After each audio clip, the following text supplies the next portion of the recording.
Anupama confronts Anuj, unraveling hidden truths. Anupama, with tears in her eyes, demands answers from Anuj.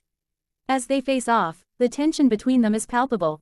Despite the turmoil, Anupama can't help but admire Anuj's melodious flute skills, a rare moment of serenity in their otherwise chaotic lives. Meanwhile, at the Shah household, Meenu hesitates before asking Sagar to drop her off at the hospital. Sagar, wary of incurring the wrath of Vanraj and Toshu, is initially reluctant.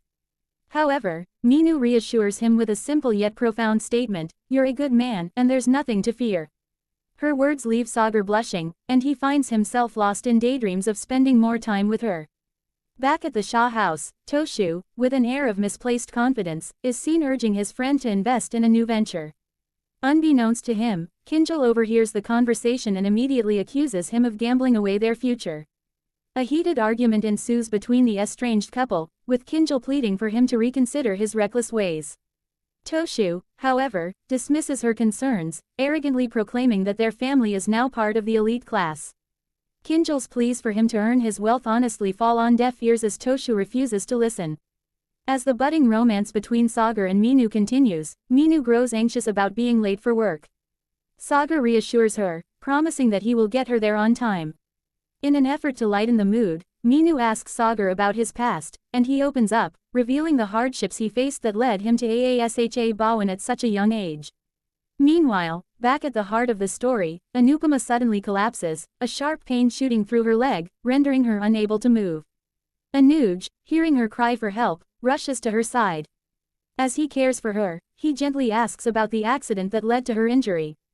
Bala and Nandita, witnessing this tender moment, silently hope that the couple can mend their broken relationship. Anupama, after mustering the courage, reveals to Anuj that she too was involved in an accident on the same day as his. She confesses how devastated she was when he didn't come to see her, and how learning the truth behind his absence shattered her world.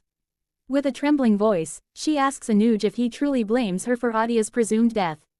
The conversation takes a darker turn when Anupama probes further, asking how Barka and Ankush managed to deceive him and take control of his property. Anuj, clearly disturbed, asks Anupama not to mention Adia's name. But Anupama, standing firm in her belief, insists that Adia is still alive somewhere. She pleads with Anuj to help her find their daughter, but he abruptly ends the conversation and turns to his flute, using its soothing notes as an escape from the painful memories. As Anupama vows to find Adia and bring Anuj back to her, Anuj, in a moment of what seems like delusion or desperation, spots a young girl on the road who looks like Adia. He's transfixed, but before he can approach her, she disappears into the crowd. This leaves Anupama deeply worried about Anuj's state of mind. Meanwhile, Meenu faces ragging at her internship once again but is saved by Sagar, who steps in to protect her.